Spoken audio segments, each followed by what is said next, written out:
saya ceritakan dulu dari awal tentang tren. Jadi ada sedikit perubahan style kita coba untuk training yang 1 hour sama 1 day.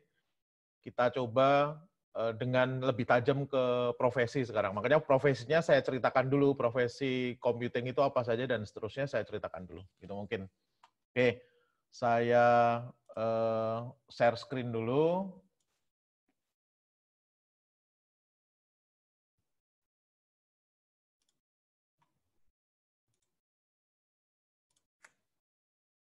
Terlihat ya, Bapak sekalian ya. Materi saya nanti bisa di-download. Nanti setelah ini saya masukkan ke blog saya seperti biasa. Kali ini biar di-upload Mas Haris di Drive. grup chat aja. Ya, siapa? Chat aja. Nih. Oke, jadi saya beri judul Bapak Ibu sekalian, Computing Profession Trends dan Anatomi 2020. Saya ceritakan dulu, saya presentasikan dulu, nanti setelah ini kita diskusi kayak biasanya ya Bapak Ibu sekalian ya, series 1 hour kita ya. Oke, nama saya Romi Bapak Ibu sekalian, Romi Satria Wahono.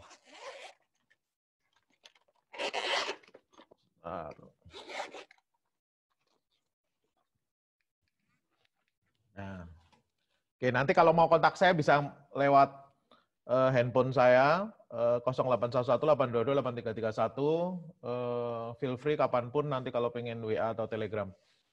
Yang kemarin belum pernah ikut course saya Romi Satriwahono, Bapak Ibu sekalian, saya lahir di Madiun, terus kemudian SD SMP di Semarang, SMA di Taruna Nusantara Magelang. Setelah lulus SMA, saya angkatan pertama dari SMA Taruna Nusantara Magelang, ikut program Pak Habibie, setelah itu ke Jepang, 10 tahun saya di Jepang. PhD saya di Software Engineering dan Machine Learning, makanya garapan saya kebanyakan tentang itu. Terus kemudian saya pulang ke Indonesia 2004, saya jadi peneliti di LIPI, 3 tahun saja kuat. Setelah itu saya kembali ke bisnis, melanjutkan pekerjaan saya seperti dulu di Jepang. Jadi ketika di Jepang, Bapak Ibu sekalian, saya baru datang 2 minggu, saya sudah kerja part-time dari buruh angkut barang, terus kemudian cleaning service juga pernah, terus kemudian pasukan oranye gitu ya, yang bersih-bersihin jalan itu saya juga pernah di sepanjang Shinokubo, Shinjuku. Terus setelah sekolah bahasa setahun, saya mulai part-time jadi game tester di Activision, terus kemudian jadi programmer di situ, sampai ngajar ya, Bapak sekalian. Saya lama di Activision, saya hampir 8 tahun. Terus saya sempat di Islam Bersih juga, saya sempat ikut beberapa project di IBM Jepang gitu ya. Nah, makanya nanti saya akan cerita, Bapak sekalian, ternyata profesi di dunia IT itu ada sedikit perkembangan ya. Nanti kita lihat dibandingkan dengan gaya saya dulu, cara perusahaan-perusahaan big teknologi itu sekarang agak sedikit berbeda. Nanti saya ceritakan setelah ini. Nah, saya pulang ke Indonesia, Bapak Ibu sekalian, saya masuk ke LIPI, 3 tahun kemudian saya bikin perusahaan, sebelumnya saya bikin ilmukomputer.com gitu ya, terus kemudian jadi Brainmatics di tahun 2005, terus kemudian saya juga co-founder dari perusahaan IoT namanya Imani Prima, sampai sekarang masih ada Bapak sekalian. Terus perusahaan saya spin-off, Brainmatics saya spin-off, di tahun 2014 kita bikin ilmu komputer Brain Dev Sistema. Jadi kalau project-project kita pakai Brain Dev gitu ya. Kalau training kita pakai Brainmatics gitu ya. Nah, di tahun 2020 ini saya spin off lagi perusahaan Bapak Ibu sekalian. Jadi yang training kemungkinan akan ditangani yang Brainmatics Indonesia Cendekia gitu ya. Nanti projectnya tetap Brain Devs gitu kan. Nih, nanti kita lihat beberapa diversifikasi bisnis mau saya buat gitu ya. Kaki kiri saya di bisnis, kaki kanan saya jadi akademisi. Saya masih reviewer di banyak jurnal Scopus Index. Terus saya pegang beberapa sertifikasi industri. Terus kemudian yang project IE dan software engineering itu listingnya ada di bawah. Tahun ini kita ngerjakan Kementerian Luar Negeri, Bapak sekalian, untuk Enterprise Architecture, KPK, Kementerian ESDM, gitu ya. Ini ada beberapa opportunity di beberapa tempat yang belum deal, tapi yang sudah pasti jalan itu. Mungkin seperti ini profil saya. Nah, ada 4 hal yang akan kita diskusikan hari ini. Pertama, ini ngapain tuh kok tiba-tiba bahas tentang masalah profesi gitu ya. Ini masuk ke motivation dulu saya ceritakan. Setelah itu cara saya membuat menyusun tren dan anatomi gitu ya. Menyusun tren dan anatomi. Cara saya kayak gimana? Nah, setelah itu hasilnya ada di profession, detailnya ada di anatomi gitu ya. Jadi anatomi itu kalau secara bahasa, Bapak-Ibu sekalian, biasa dipakai orang kedokteran, tapi sebenarnya terminologi yang dipakai untuk menjelaskan yang lebih detail, lebih fokus, lebih dalam tentang bagian-bagian tubuh dari profesi tadi, kalau kita ngomongin profession anatomi. Oke. Saya mulai. Jadi ada 4 hal yang hari ini kita bahas. Pertama, background.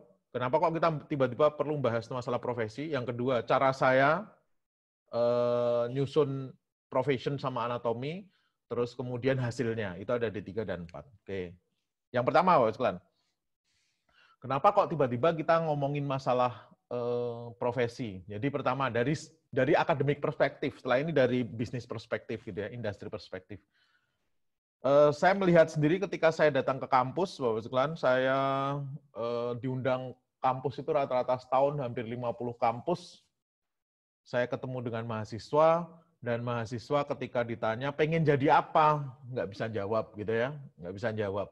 Pertama, passion-nya mereka belum ketemu. Yang kedua, nggak pernah bisa cerita kira-kira profesi IT yang diinginkan itu yang akan seperti apa. Kemungkinan karena memang nggak ada bayangan gitu ya, apalagi yang semester-semester awal. Dan jangankan yang semester awal, semester 7 dan 8 aja kita kadang nggak ngerti ini akan jadi apa gitu kan. Nah, dosen dan pengelola universitas juga punya masalah, nggak berhasil menyusun kurikulum yang seimbang. Seimbang ini maksudnya apakah kampus itu sebenarnya pengen ngejar sertifikasinya, ilmunya, atau mahasiswanya banyak disuruh praktek, gitu ya, atau seperti apa gitu ya. Soalnya banyak yang galau. Dalam arti gini, pengen dekat ke industri, tapi yang di kepala dosen dan pengelola universitas, kalau saya dekat ke industri itu berarti mahasiswa harus punya sertifikasi, ini salah gitu kan. Nih, sertifikasi itu nggak ada urusannya dengan dunia akademik sebenarnya kalau mau jujur gitu ya. Sertifikasi itu dibuat oleh industri supaya kalau saya sebagai Cisco gitu ya, perusahaan pengen memberi batasan orang-orang yang bisa mengendalikan alat-alat saya, router sama switch saya, itu orang yang seperti apa gitu Bapak sekalian ya, materinya harus kayak gimana. Nah, itu dia buatkan sertifikasi gitu kan sebenarnya kan. Apakah kampus itu harus ngikutin apa adanya? Enggak, karena apa? Kampus nggak harus ngikutin Cisco Certified Academy misalkan ya, atau CCNA karena sudah punya textbooks yang dibuat Andrew Tannenbaum, misalkan Modern Computing Network, misalkan seperti itu. Jadi sebenarnya ngejar industri itu bukan terus kemudian kita harus ngikuti semua sertifikasinya, enggak sebenarnya. Sertifikasi itu malah tugasnya industri gitu ya. Nih, kegalauannya banyak seperti itu. Di satu sisi karena galau seperti itu, akhirnya textbooks yang dipakai nggak bagus, nggak state of the art gitu ya, nggak mau ngupdate knowledge gitu ya. Saya teringat benar ketika saya ngisi di sebuah kampus besar gitu ya, dosennya ketika saya ngomong bahwa kita harus nyusun ini, perbarui textbooks gitu ya, pertanyaannya adalah, wah berarti slide saya harus saya ubah ya Mas ya, saya udah pakai ini 20 tahun loh, bayangkan 20 tahun pakai nggak pernah diupdate gitu ya. Nih. Terus kemudian, nah ini yang tadi, dosen terlalu terobsesi ke industri sehingga lupa KPI akademisi itu penelitian yang menghasilkan kontribusi ke pengetahuan. Ini beberapa kebetulan mahasiswa saya juga ikut ya. Jadi S2, S3 itu sebagai akademisi kalau masuk ke program itu yang dikejar adalah contribution to knowledge, bukan contribution to people membuat produk sebenarnya gitu ya. Nih. Nah, kenapa kok gap-nya jadi gede? Sebenarnya kalau ngikutin Permendikbud nomor yang terbaru Bapak sekalian tentang pendidikan tinggi ya, Bapak sekalian ya, tahun 2020 ini keluar gitu ya, nomor 3 kalau nggak salah. Kampus itu nggak boleh lagi dapat uangnya hanya dari ngumpulin biaya SPP gitu ya. Tapi harus punya satu bisnis center yang nanti bisa dipakai gitu ya. Salah satunya sebagai wadah umbrella, ini bukan umbrella academy gitu ya, tapi ya sebagai wadah dosen dan mahasiswa terjun ke industri gitu ya. Soalnya apa? Ini nggak bisa tunggu-tungguan. Akademisinya merasa bahwa industrinya nggak mau nggak mau menerima anak magang misalkan gitu ya. Makanya nggak terlalu dekat gitu ya. Soalnya memang kadang industri nggak bisa menunggu learning kurva dunia akademik yang terlalu lebar gitu ya. Jadi untuk belajar ini saya harus nunggu 2 tahun. Kadang industri nggak bisa nerima itu gitu ya. Makanya salah satu cara latihannya lewat bikin bisnis center gitu ya. Dosen dan mahasiswa nanti bisa terjun ke industri lewat bisnis center itu gitu ya sebenarnya. Dan ini bisa menghidupi kampus sebenarnya gitu ya. Khususnya yang swasta. Kalau negeri kan nggak usah diwapakan hidup gitu ya. Setiap tahun misalkan UGM menerima 1 triliun untuk operasional gitu kan, nggak perlu kita pikirkan lagi gitu ya. Tapi kalau yang swasta yang perlu. Nah, di Indonesia punya masalah lagi. Mata kuliah kita terlalu banyak, gitu ya. Mata kuliahnya terlalu banyak, terus kemudian SKS-nya terlalu gede, gitu ya. Itu jadi kendala lagi. Di Jepang itu untuk lulus S1 hanya butuh sekitar 100 SKS, gitu kan. Dengan mata kuliah yang sangat sedikit, karena satu mata kuliahnya SKS-nya gede, gitu ya. Satu mata kuliah SKS bisa 3, skripsi itu bisa 6 kali 2 ya. Semester 7 6, semester 8-nya 6, berarti 12 SKS untuk skripsi seperti itu. Jadi gede. Jadi saya ketika kuliah di Jepang itu dulu di Saitama University, Senin saya jam 9 kuliah, nanti Selasa libur gitu ya. Rabu kuliah lagi cuman setengah hari aja gitu ya. Nanti Kamis libur, Jumat saya kuliah lagi. Efeknya apa? Selasa, Kamis gitu ya. Sabtu Minggu saya bisa part time gitu ya. Saya bisa jadi seperti tadi saya ceritakan, saya jadi programmer, saya jadi game tester, saya jadi ngajar kemana-mana dan seterusnya. Nih, nah kalau di Indonesia mahasiswa dan dosen sibuk kebanjiran tugas menyelesaikan 144 SKS. Akhirnya gagal menajamkan kompetensi dan pengalaman di industri tadi gitu ya. Nanti caranya sebenarnya udah gampang sih. Karena kita nggak bisa ngurangin SKS karena itu masuk di peraturan tentang standar nasional pendidikan tinggi gitu ya. Apa yang kita lakukan? Ya nggak usah ngurangi SKS, tapi meningkatkan SKS per mata kuliah gitu ya. Jadi kalau nggak bisa ngurangi mata kuliah, kita tingkatkan SKS per mata kuliah gitu ya. Database manajemen sistem jangan dikasih 2, tapi dikasih 4 atau bahkan 6 gitu kan. Ini seperti itu. Jadi nanti mata kuliahnya nggak banyak, mahasiswanya fokus, nggak sibuk gitu ya. Nih. Atau peningkatan program internship sama magang gitu ya. Ini makanya mungkin cikal bakal kenapa Mas Nadiem Makarim membuat konsep kampus merdeka ya di semester 6 mulai dibebaskan untuk keluar untuk melakukan banyak hal gitu ya. Meskipun kalau saya dulu saya mulainya bukan dari semester 5 dan 6 bukan semester 7 dan 8 tapi saya mulai dari semester 1 saya sudah ke sana ke sini gitu ya. Nih. Oke. Nah, industri perspektif. Industri itu konsepnya gini, nanti setelah di belakang saya ceritakan. Kita mengejar pasar gitu ya, kebutuhan pasar yang memerlukan produk yang saya nggak butuh nunggu lama nih, gitu ya. Saya nggak bisa nunggu lama gitu ya. Faster time to market dan berubah terus, gitu ya. Hari ini saya jualan, tahun lalu saya jualan training kayak gini, Bapak-Ibu sekalian gitu ya. Tahun ini saya nggak bisa lagi karena ada COVID-19, saya harus jualan training seperti ini. Makanya saya harus pikirkan ini gimana supaya jualan saya tetap laku gitu kan. Nih, seperti itu. 3 tahun lalu atau 4 tahun lalu ketika saya bangunkan enterprise architecture untuk seperti KPK gitu ya, terus kemudian Pertamina EP, itu yang pertama saya nggak bisa lagi deliverables-nya dalam bentuk kertas gitu ya. Saya harus pikirkan deliverables dalam bentuk digital yang bisa diakses kapanpun dan seterusnya. Nih, gitu ya. Saya nggak bisa lagi hanya gambarkan proses bisnis, saya harus bisa mensimulasi proses bisnis, gitu kan. Saya nggak bisa lagi proses bisnis itu hanya saya validasi, tapi saya pengen supaya simulasinya sampai ke analisis beban kerja dan nah seperti itulah perubahan-perubahan dan itu nggak bisa nunggu, nggak bisa nunggu. Karena apa? Minggu depan sudah ada penikmatnya dan ada yang butuh, seperti itu kan ceritanya nih. Nah, jadi nggak mungkin nunggu learning kurva yang tinggi dari SDM yang fresh graduate yang baru direkrut. Makanya salah satu jalannya nanti win-win solution-nya perusahaan ini menerima magang. Jadi sebelum mahasiswa sebelum lulus magang gitu kan, di magang itu diceritakan, ini kalau di Google kayak gini nih ceritanya gitu ya. Kalau di ini seperti ini, nanti Bapak Ibu sekalian kalau ngelihat saya menikmati YouTube dari para engineer-engineer di GAFAM ya istilahnya. Jadi big tech company di Amerika itu disebut GAFA atau GAFAM ya. Google, Apple, Facebook, Amazon, sama Microsoft gitu ya. Jadi mereka cerita natural apa adanya lewat Facebook. Ini nanti yang saya ceritakan gitu ya.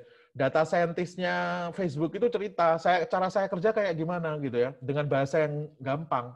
Yang itu nggak bisa saya dapatkan dari buku-buku putihnya Facebook atau success story Facebook membangun idenya enggak, dari buku-buku juga enggak. Tapi ini natural diceritakan oleh si developernya. Nanti saya ceritakan itu yang membuat saya kemudian bisa bercerita koneksi dari profesi-profesi ini gitu ya. Nah, dan industri ternyata nggak butuh orang yang pinter seperti yang dibayangkan dunia akademik. Dalam arti gini, oh ini anak pinter IPK-nya tinggi, nggak butuh. Gitu ya. Oh ini anaknya pinter coding, tapi nggak bisa ngomong, nggak butuh. Gitu kan.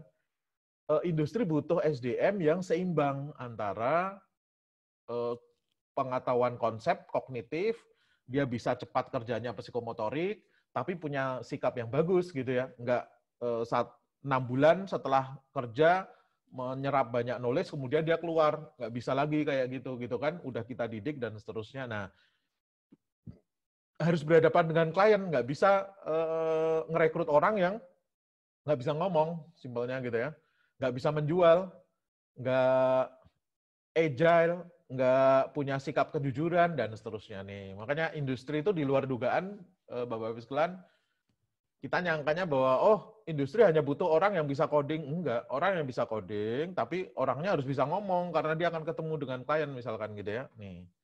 Makanya bisa memulai rekrutmen dengan menjalankan program internship atau magang. Ini yang saya lakukan Bapak sekalian di Brandmatics atau di Brand Devs. Saya hampir nggak pernah ngerekrut SDM fresh yang nggak pernah ngerti perjuangan saya. Biasanya saya minta untuk magang dulu seperti ini 3 bulan gitu ya, atau dulu ketika dia SMK dia pernah magang di tempat saya dan seterusnya. Ini caranya seperti itu gitu ya. Nah itu jadi filter awal proses rekrutmen gitu ya. Nah ini motivationnya, ini backgroundnya. Kenapa terus kemudian saya berpikir bahwa ini kayaknya kalau kita bercerita profession ini menarik bagi dunia akademisi, menarik bagi dunia industri, bagi dunia akademisi bisa ngarahkan nanti ke mahasiswa, oh profesi IT itu kira-kira seperti ini loh, gitu ya. Anatominya atau profilnya seperti ini. Berarti saya harus didik orang yang seperti ini, gitu kan. Ini dari sisi akademisi. Yang industri paham, kenapa kok saya nggak bisa dapat SDM yang seimbang antara psikomotorik, kognitif, sama afektif tadi, gitu ya. Nih, saya harus lebih sabar nunggu, gitu kan. Saya harus menjalankan program magang dulu supaya mereka tahu kebutuhan saya, gitu ya. Meskipun lulus sarjana komputer, misalkan, kita nggak bisa langsung, mahasiswa nggak bisa langsung bisa mecahkan semua masalah yang ada di perusahaan, karena selama ini yang dipecahkan toys problem, masalah-masalah mainan aja gitu ya, yang masuk ke tugas-tugas dari dosen dan seterusnya gitu ya. Nah, sekarang apa yang saya lakukan untuk bisa menyusun tren dan anatomi itu? Pertama, Bapak sekalian, saya analisis kebutuhan industri, saya ngakses JobsDB, JobStreet, terus kemudian saya lihat gaji yang mereka tawarkan di Glassdoor, Payscale, Kelly Service gitu ya. Termasuk juga yang Indonesia saya akses yang dari Inkindo gitu ya, standarnya gitu ya. Meskipun kalau mau jujur kayak seperti Inkindo itu tidak real ya, dalam arti itu keperluannya kita untuk nyusun project gitu ya. Tapi sebenarnya kalau dari gaji kayak nggak real karena dia terlalu gede hitungan per hour-nya gitu ya. Kelly Service juga mirip nih, sebenarnya ada beberapa yang dia terlalu gede gitu ya, tapi ada beberapa yang dia kok nggak wajar naming ini gitu ya. Nah ini nanti kebutuhan industri, lowongan pekerjaannya yang muncul apa saja toh, statistik gaji, terus kemudian parameter profesi itu seperti apa itu saya kumpulkan. Jadi saya dapat lowongan pekerjaan, gaji, level pengalaman, level karir, gitu ya. Level pengalaman itu saya butuh programmer yang sudah punya pengalaman 2 tahun, misalkan gitu ya. Nih, makanya dari sana saya tahu profesi apa yang bahkan anak fresh graduate yang nggak pernah punya pengalaman bisa kerja gitu ya. Nanti dari sana kelihatan gitu ya. Skill teknis apa yang dibutuhkan itu juga saya kejar. Terus kemudian saya analisis trending dan kebutuhan sertifikasi industri gitu ya. Kebetulan Brainmetrics kan person view sama Prometric kita ada 3, person view, Prometric sama Criterion untuk tempat uji kompetensi. Jadi dari sana saya bisa ngecek statistik peserta yang ikut atau yang sudah ikut ujian sertifikasi di Brainmetrics juga saya tahu gitu ya. Makanya itu nanti saya susun, kelihatan di sana. Jadi outputnya daftar sertifikasi per profesi dan statistik ujian sertifikasi gitu ya. Nah terus kemudian saya pengen profesi-profesi ini nggak ngawur saya susunnya gitu ya. Namingnya saya harus benar-benar dapat nih dari tempat yang benar gitu ya. Makanya saya analisis naming standar profesi computing. Saya lihat alur kerja perusahaan big tech bekerja tadi. Saya ngakses ke YouTube, saya ngakses ke buku putih mereka, saya ngakses ke success story mereka, GAFAM. Saya paling tahu hanya IBM ya, karena saya pernah sempat di IBM Jepang beberapa, tapi itu part time juga gitu ya Bapak sekalian ya. Cuman kalau untuk Google, Apple, Facebook, Amazon, sama Microsoft, ini dari success story mereka bercerita bagaimana data atau big data dipakai di sana misalkan. Nah, tapi itu kalau di buku-buku textbook nggak menunjukkan apapun. Kalau di buku-buku laporan mereka nggak menunjukkan apapun. Saya dapatnya nanti dari YouTube para engineer-nya yang bercerita. Bagaimana harian seorang software engineer di Google. Nah, nanti dia cerita gitu ya, apa yang saya kerjakan dan seterusnya. Nanti saya dapat dari sana, gitu kan. Nah, terus saya juga akses ACM IEEE Professing Task Force. Ini ternyata Peter J. Dennings ya. Dennings sudah memulai itu di tahun 1990-an, tahun 2000 mulai rame. Tahun 2003 saya tulis di ilmukomputer.com tentang masalah profession, IT profession. Saya pernah nulis tentang itu gitu ya. Nah, di Amerika ternyata biro tenaga kerjanya nyusun bagus tentang peta okupasi, khususnya ada yang tentang komputer juga, itu saya akses juga. Di Indonesia ada peta okupasi TIK yang dia nanti mapping dengan KKNI gitu ya.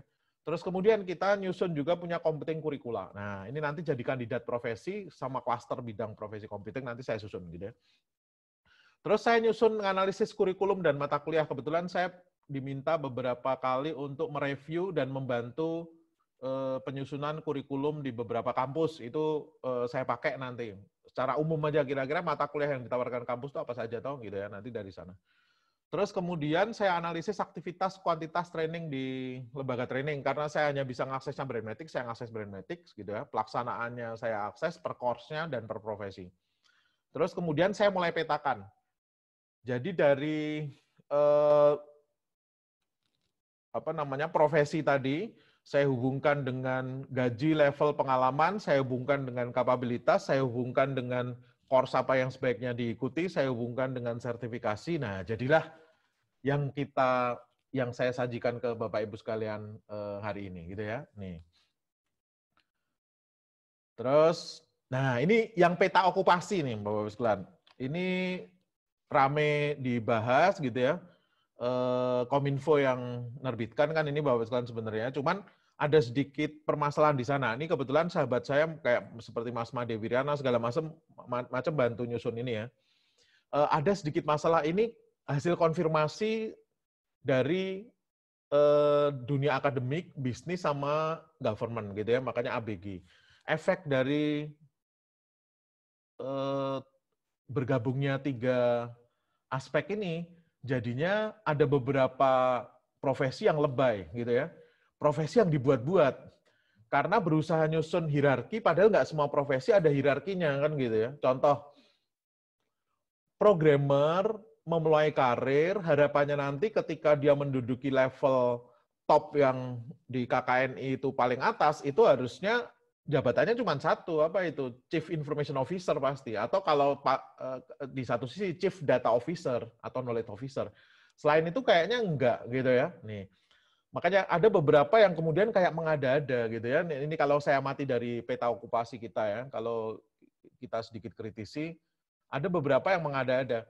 Enterprise architecture itu digarap di level governance. Tapi IT governance itu bukan berarti satu cluster yang dia sampai D3 bisa kerja seperti itu. Oh enggak, gitu kan. Sebenarnya seperti itu gitu ya. Nanti sama, Operation and System Tools ini juga agak mengada-ada karena enggak Chief Operating Officer itu bukan itu gitu ya sebenarnya ya. Ini kayak dibuat-buat nih seperti itu. Nih. Nanti kapan-kapan kita bahas yang peta okupasi. Nah, di Amerika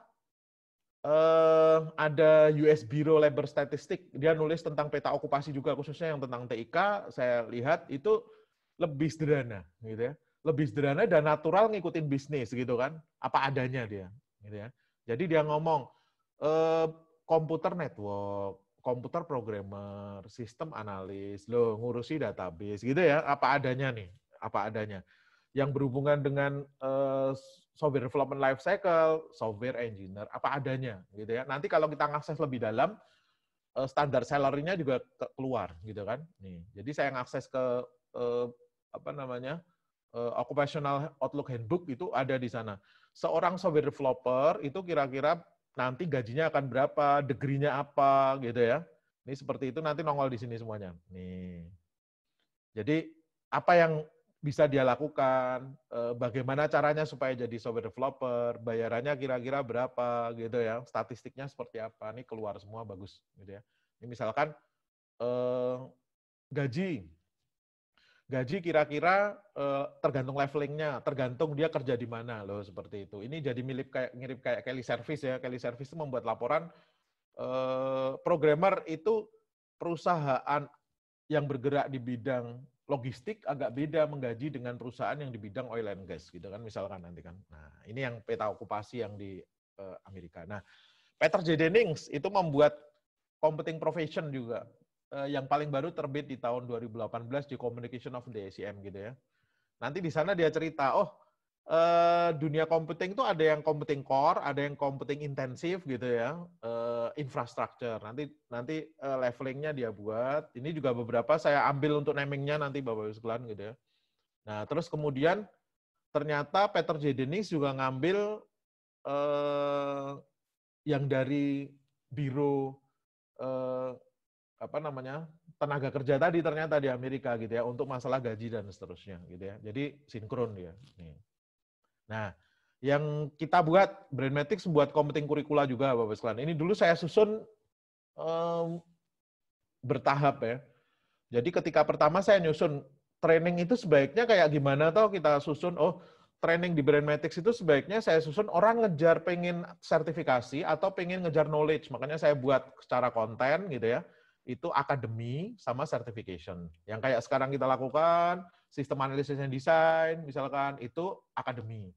Tapi kalau saya ngajarkan UML, sertifikasi, exam preparation, nah itu masuk ke certification gitu ya. Jadi saya ngajarkan sistem analisis and design, itu akademi karena knowledge. Tapi yuk kita sudah belajar SAD, kita kejar sertifikasinya UML. Nah, itu saya ngejar kelas-kelas certification gitu. Makanya kontennya ada 2.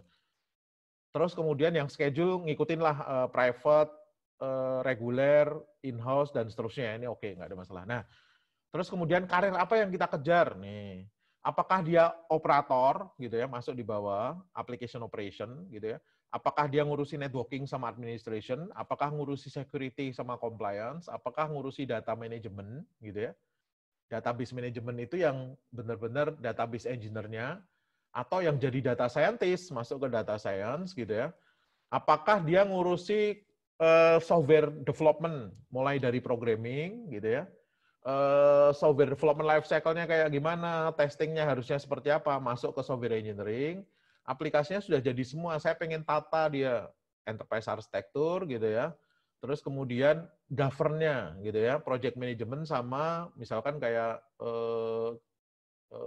audit dan seterusnya ada di governance nih. Jadi ceritanya saya buat berwarna kayak gini Bapak sekalian. Jadi mulai dari hijau itu yang ngurusi agak kotor-kotor gitu ya, nih ngurusi aplikasi operation-nya gitu ya, networking, Terus kemudian ya database ini mulai ke arah yang soft gitu ya.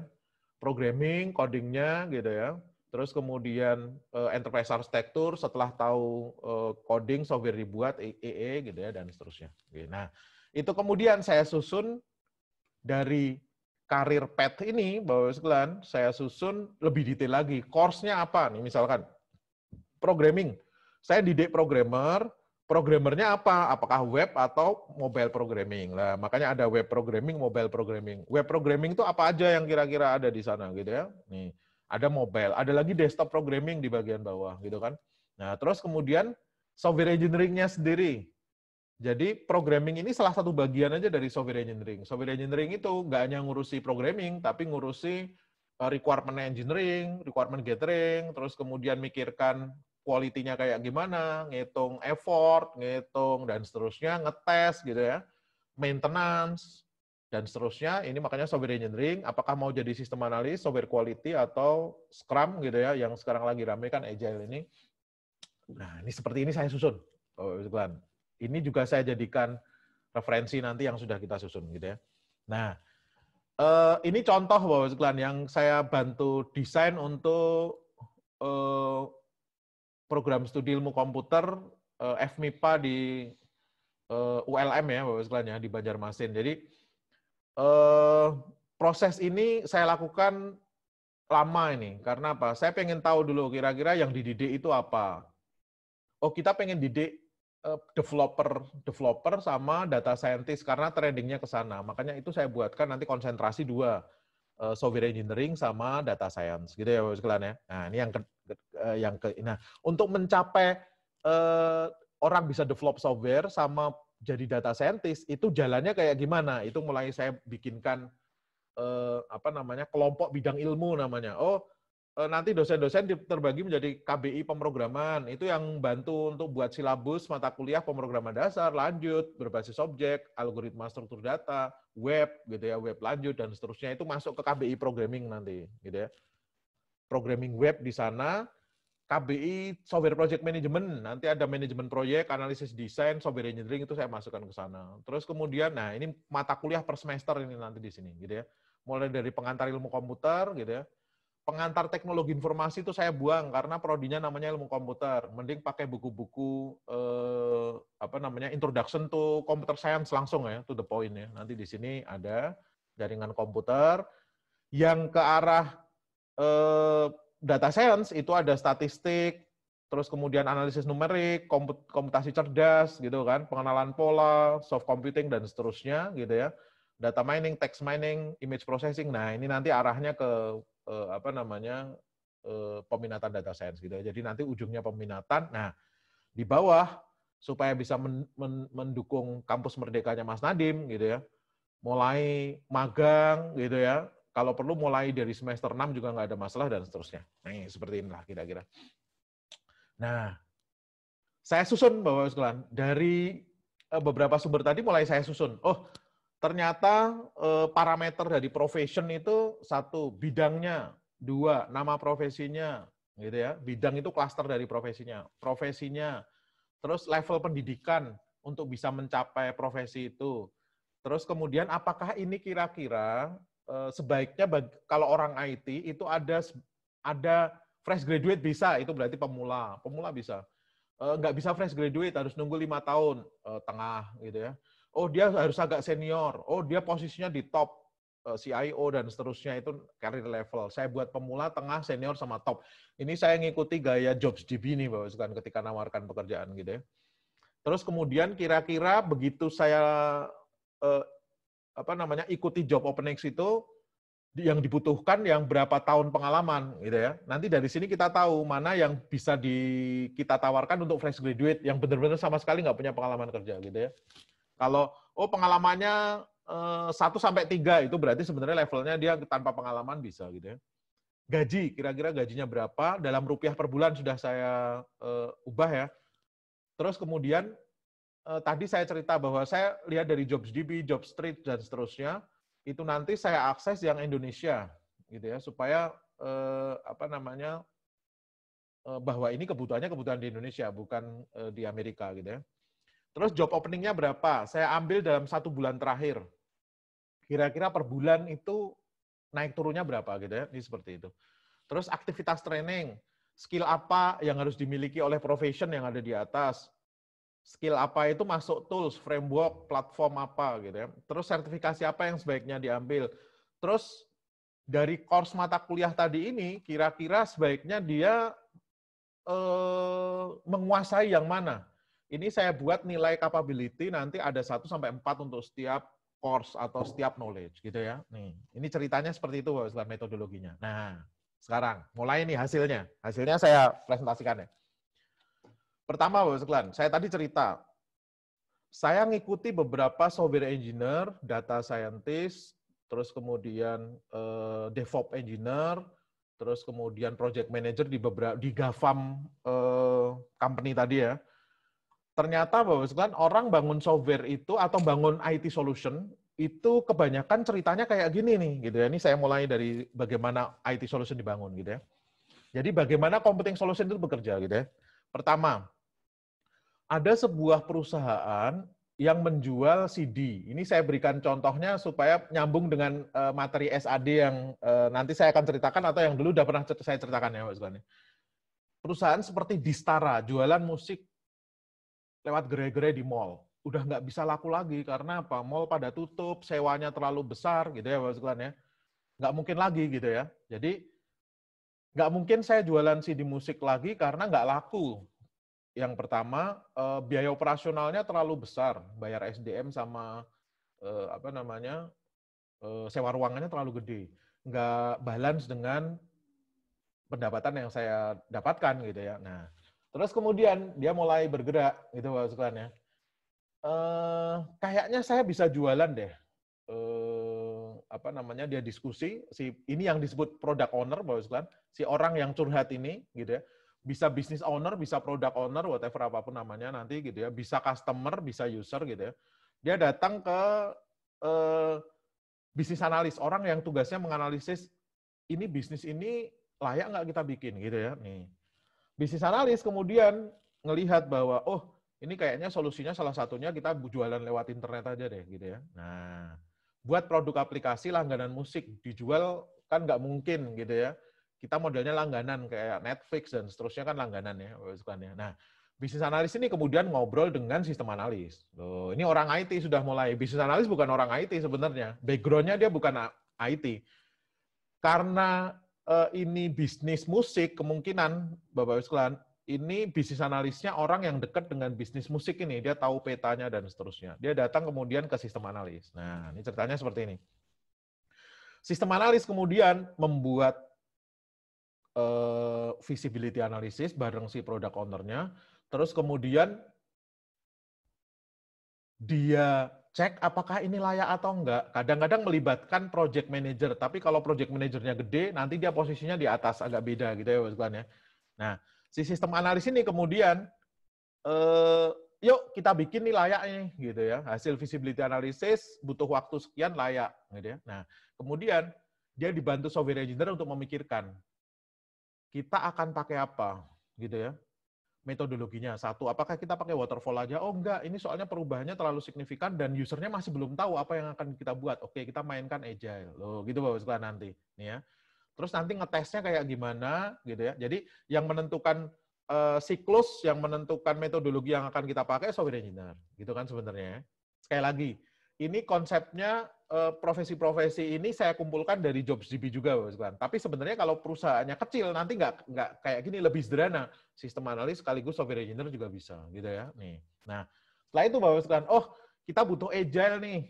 Ya udah, Scrum Project Manager-nya kita tarik supaya dia bisa mimpin nanti. Satu putaran sprint-nya sebaiknya apa dan seterusnya dia nanti yang mimpin. Gitu ya Bapak sekalian ya. Dia yang menentukan. Nah, setelah itu mulai usernya paling enak kalau kita tunjukkan dulu mock-up-nya deh. Saya hire atau kita punya UI sama UX designer untuk bisa membuatkan mock-up. Gitu ya Bapak sekalian ya. Nih, mock-up-nya dibuat.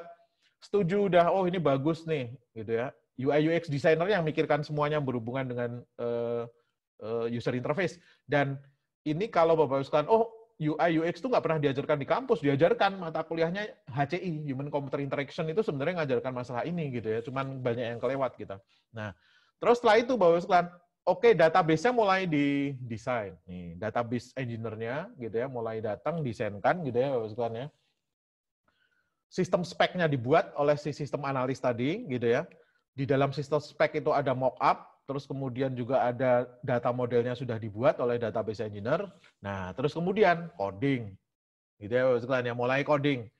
Nah, codingnya itu, oh, kita pengen ada yang mikirin web nih, dari depan, back-end sama front-end-nya. Nah, ini yang kemudian web developer ini di era sekarang disebut full stack developer. Jadi jangan bingung nih Bapak sekalian, ada istilah baru namanya full stack dan seterusnya. Apaan ini? Nah, ini sebenarnya full stack itu web, tapi web yang mikirin front end sampai back end gitu ya istilahnya. Nah, full stack developer. Tapi ini nanti akan jalan juga di mobile ini, karena sekarang orang pakai mobile kayak gini gitu ya. Kita harus pikirkan jalan di mobile. Saya butuh mobile developer, bisa iOS, bisa Android, gitu ya. Nih, lihat ya Bapak sekalian ya. Nah, setelah itu di coding, Bapak sekalian, di tes software quality assurance itu mikirkan masalah software quality, termasuk testing dan seterusnya, gitu ya. Nih, nah dari situ Bapak sekalian selesai nih kalau aplikasi kita hanya CRUD. CRUD app saja aplikasi kita, nggak ada masalah gitu ya, nggak perlu saya membuat pola dan seterusnya. Tapi di era sekarang nggak bisa hidup ini. Jadi musik, aplikasi langganan musik ini, Bapak sekalian kalau melihat Netflix atau kalau lihat Spotify, itu di paling depan bukan muncul listing yang banyak, semuanya brutal masuk, enggak. Yang di listing itu sesuai dengan segmen saya. Jadi kalau saya muternya Iwan Fals, Bapak sekalian, nanti munculnya lagu-lagunya Iwan Fals, lagu-lagu yang seperti itu, nggak pernah lagu-lagu atau playlist-playlist yang sendu-sendu nggak pernah muncul di tempat saya gitu ya. Nih, rata-rata musik country dan seterusnya karena saya muternya Iwan Fals misalkan dan seterusnya. Nih, jadi kalau aplikasi CRUD biasa ini semuanya tertangani, tapi zaman berubah. Saya pengen membuat segmen mengklasifikasi pengguna saya, nanti kira-kira ngaksesnya apa. Jadi Bapak sekalian kalau lihat Netflix itu ya, setelah saya nonton Umbrella Academy, itu langsung ditulis di bawahnya Bapak sekalian. Gitu ya. Sebaiknya kamu nonton juga Timeless loh, gitu ya. Karena ini agak mirip lompatan-lompatan waktu seperti yang ada di Umbrella Academy-nya juga ada di sini, gitu kan. Nah, itu nanti hubungannya pakai apa? Saya butuh data analis, gitu ya. Data analis itu bedanya dengan data scientist apa? Data analis itu biasanya sampai ke analisis data, statistik dari data, atau orang di era sekarang menyebutnya informasi dari data, gitu ya, atau meta informasi atau metadata, gitu ya. Jadi kalau analisisnya itu dari data, saya jadikan informasi, gitu ya, statistik, Bapak-Ibu sekalian, itu biasanya cukup data analis. Makanya alatnya kayak Tableau gitu ya, misalnya Pentaho, itu data analis enough gitu. Tapi kalau saya pengen membuat orang yang akan membeli melanggan musik saya itu yang profilnya kayak gimana? Saya pengen tahu polanya, apakah dia seorang yang umurnya sekian, laki-laki atau perempuan dan seterusnya. Saya perlu data scientist yang akan memining data tadi menjadi bukan hanya informasi statistik bukan, tapi pengetahuan. Gitu ceritanya. Saya punya algoritmanya namanya decision tree. Decision tree bisa membuat model tree yang kemudian saya pakai untuk mengklasifikasi apakah orang ini akan membeli atau tidak. Nah, itu data scientist tugasnya nanti, gitu ya. Database-nya dari database engineer disiapin, gitu ya. Nanti data scientist bekerja. Setelah tahu polanya, Bapak-Ibu sekalian, polanya ini dijadikan rule-nya dimasukkan oleh si full stack atau web atau mobile developer ini ke kode itu. Gitu ceritanya nanti Bapak sekalian. Nih ya. Jadi perannya data scientist mikirkan apa ya kira-kira segmen pasar ini akan seperti apa, polanya akan seperti apa, gitu ya Bapak sekalian ya. Nah, detailnya Bapak sekalian, data scientist ini Bapak sekalian mikirkan yang agak level atas, tapi detailnya, decision tree mana yang kita pakai? Decision tree itu ada banyak loh, yang dibuat Queensland dulu di tahun 1985, 86, atau kita pakai Gini Index ala Bremen, gitu ya, Bapak sekalian ya, yang dia sebut CART itu. Apakah kita pakai gain ratio, gitu ya, 1990 ya Bapak sekalian ya, dibuat oleh si Quinlan lagi. Itu yang mikirin AI machine learning engineer itu. Atau kita Bapak sekalian pakai gaya statistik aja, bukan gaya machine learning. Itu pokoknya AI sama machine learning engineer itu yang mikirin.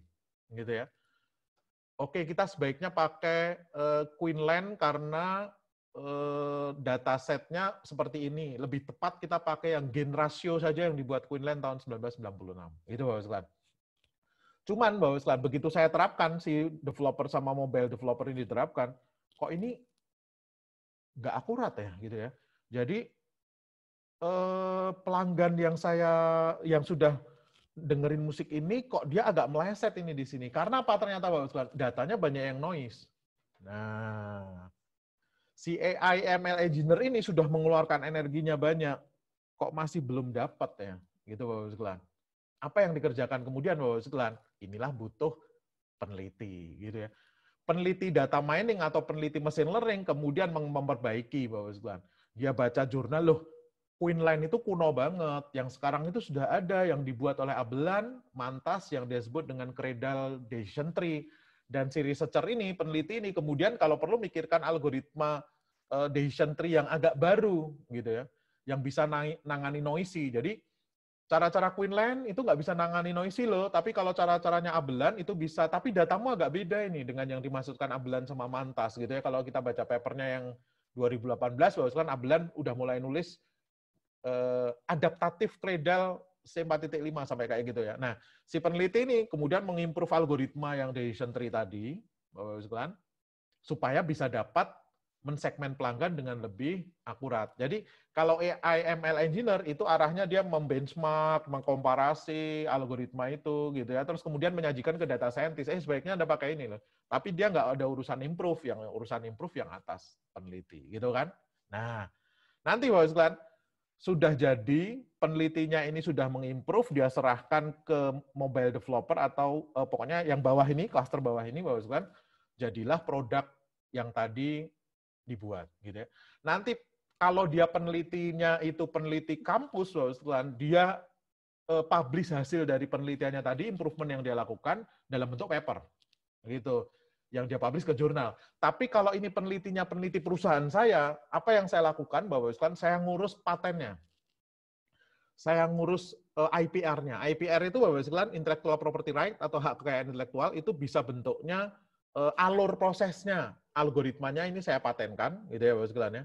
Atau ciptaannya sendiri, hasil dari produknya, ini hak cipta saya urus, atau merek dagangnya, ini saya kasih nama Musikpedia, gitu ya misalkan ya, Musikpedianya saya trademark-kan, gitu ya. Nah, nanti ada IPR, ada banyak, gitu ya. Jadi kalau akademisi itu bergeraknya, improvement saya lemparkan, saya publikasi ke jurnal. Tapi kalau peneliti di peneliti di industri Bapak sekalian, dia akan sibuk mikirkan IPR. Apakah saya urus paten, merek dagang, rahasia dagang, gitu ya, hak cipta atau yang mana, gitu ya. Nah, setelah itu Bapak sekalian, software-nya sudah jadi, produknya sudah jadi, nggak harus software ya ini Bapak sekalian ya, layanan IT apapun. Saya minta sistem administrator untuk ngurusi, siapin dong servernya, gitu ya, servernya disiapin dong, gitu ya. Server ini harus jalan dengan dukungan teman-teman network, makanya ada network engineer gitu ya Bapak sekalian ya. Terus kemudian kita mainnya nggak server biasa, kita akan cloud karena ini akan jadi cloud service. Saya butuh cloud engineer. Nih nanti di situ Bapak sekalian. Nah terus kemudian Bapak sekalian, pada saat develop, saya pengen development ini nanti sinkron dengan operation, gitu ya. Jadi kita bikin yang efisien, Bapak sekalian. Di era sekarang, Bapak sekalian, kita nggak lagi model server berdiri sendiri untuk setiap ini enggak. Kita sekarang nggak juga buat, Bapak sekalian, satu aplikasi gede kayak Amazon itu satu aplikasi gede yang jalan secara monolitik, enggak. Sekarang eranya, Bapak sekalian, kita pakai microservice ya. Nanti kita belajar. Nah, itu nanti larinya ke DevOps engineer yang ngurusi. Ada Docker, ada Kubernetes, Bapak sekalian. Ini eranya agak beda dengan dulu. Dulu kita buat aplikasi yang sifatnya monolitik, sekarang dipecah-pecah jadi microservice gitu ya. Lebih efisien, lebih cepat, lebih agile gitu ya. Ini seperti ini. Nah, security-nya kita pikirkan yuk. Security engineer. Sekarang namingnya Bapak sekalian bukan hanya security engineer, tapi cyber security engineer saya lihat gitu ya. Nanti kalau dilihat JobsDB banyak tentang itu gitu ya. Aman sekarang, saya operasikan. gitu ya Bapak sekalian ya. Musikpedia-nya tadi sudah jadi nih. Nih, mulai saya operasikan. Untuk operasikan ini saya butuh tim yang bisa technical support. Nah, lari di atas technical support nanti Bapak sekalian, gitu ya. Technical support ini akan lapor ke bosnya yang memanage services dari semua layanan ini, Bapak sekalian. Dia pegang nanti sertifikasi ITSM dan seterusnya. Ini namanya IT Service Manager nanti, gitu ya. ITIL, ITSM itu yang nanganin itu nanti Bapak sekalian. Termasuk, oh ini ada masukan, yuk kita update lagi, gitu ya.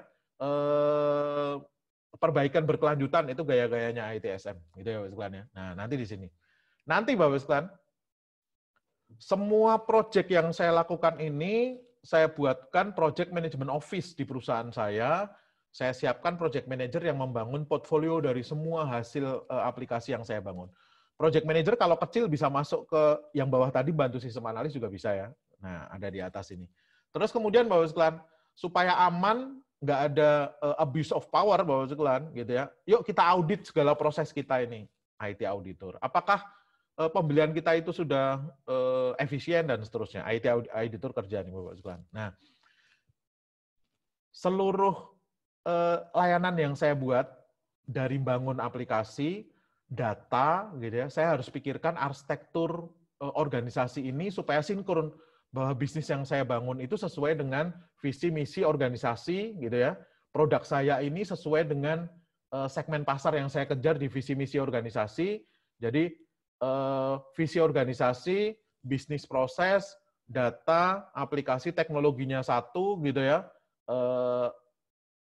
Helikopter view-nya bisa saya lihat, kita butuh enterprise arsitektur yang nanti dikelola oleh enterprise arsitek. Gitu ceritanya Bapak sekalian. Nah, nanti best practice dari seluruh pekerjaan ini Bapak sekalian, best practice ini ada yang nulis dalam bentuk buku, ngajarkan di kelas. Siapa namanya?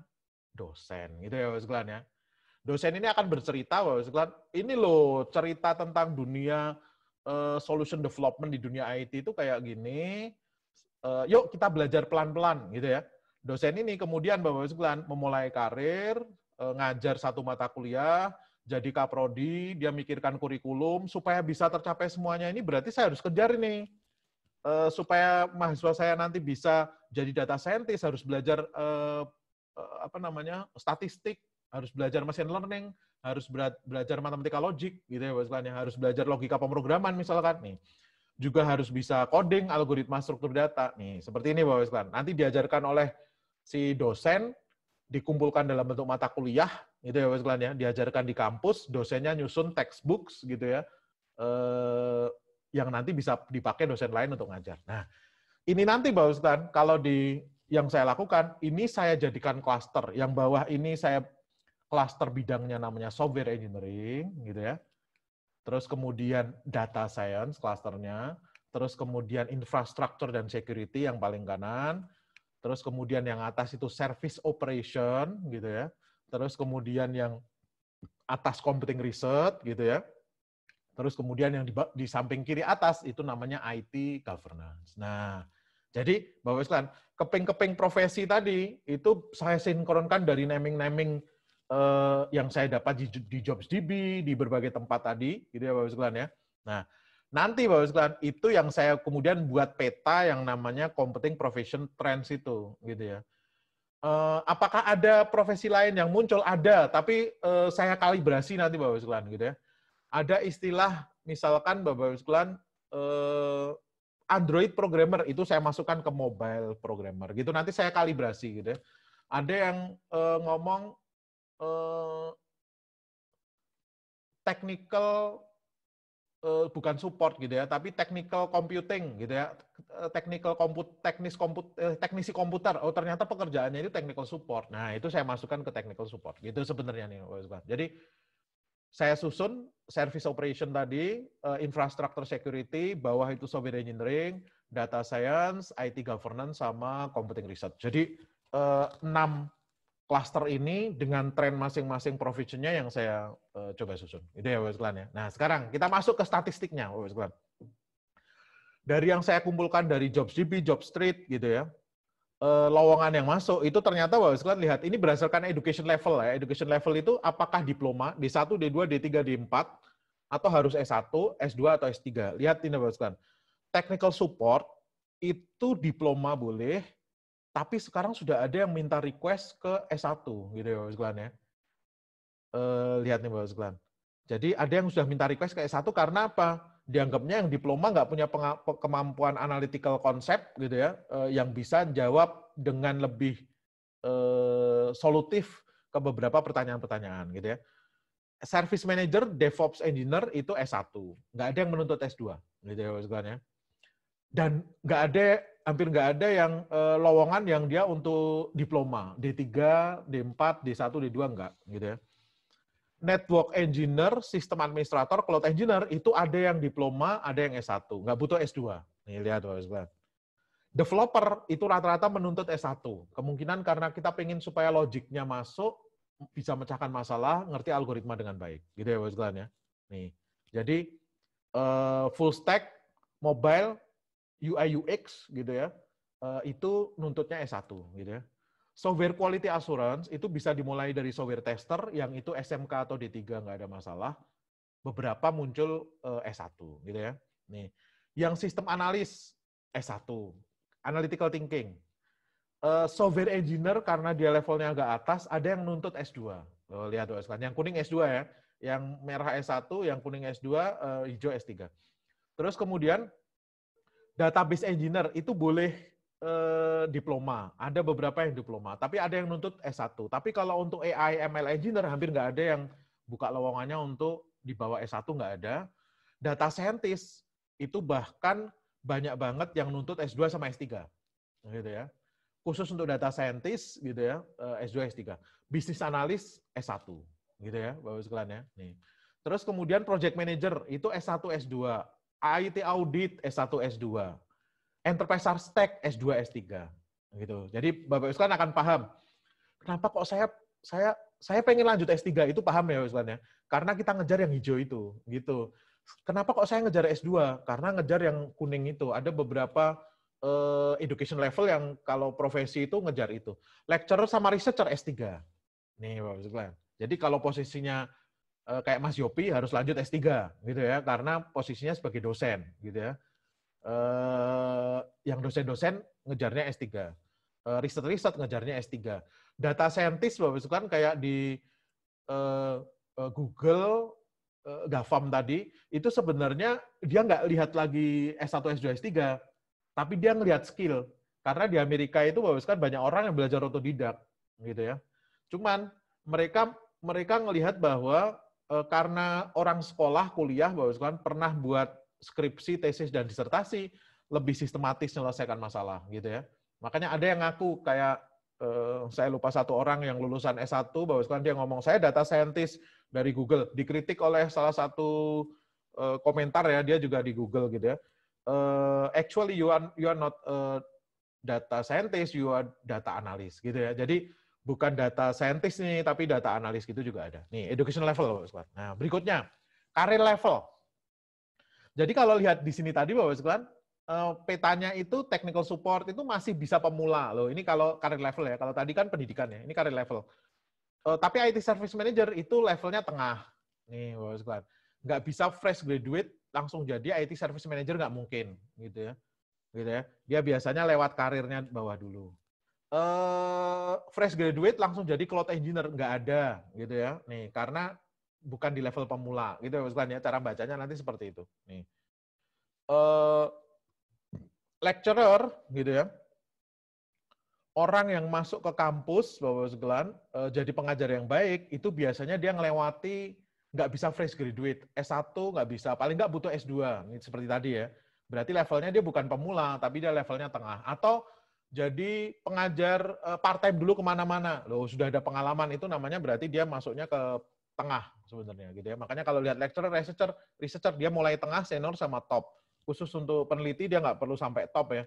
Tapi kalau lecturer dia top gitu ya. Enterprise architect itu tengah, senior, top gitu ya. Project manager tengah, senior, nggak perlu sampai top. IT auditor juga sama gitu ya. Tapi data scientist itu tengah, senior, top, karir levelnya gitu ya. Jadi ada orang yang sudah data scientist di Google, terus kemudian pindah ke Facebook gitu ya, dia masuk ke director data, itu berarti dia masuknya ke top gitu ya. Ini karir level. Nah, butuh berapa tahun? Ini kalau ngelihat yang 1 itu berarti first graduate bisa. Fresh graduate bisa. Jadi technical support bisa, anak lulusan diploma S1 fresh bisa. Network engineer, sistem administrator bisa gitu ya.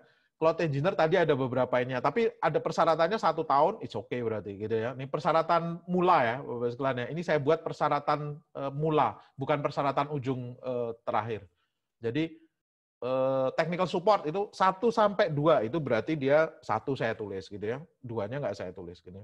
Nah, ini AI ML engineer itu yang butuh waktu lama. Jadi beberapa minta pengalamannya 5 tahun dulu gitu ya. Seperti itu. Tapi yang lainnya relatifnya nggak terlalu ini. Lecturer researcher gitu ya. IT DevOps, service manager itu butuh pengalaman. Tapi kalau kayak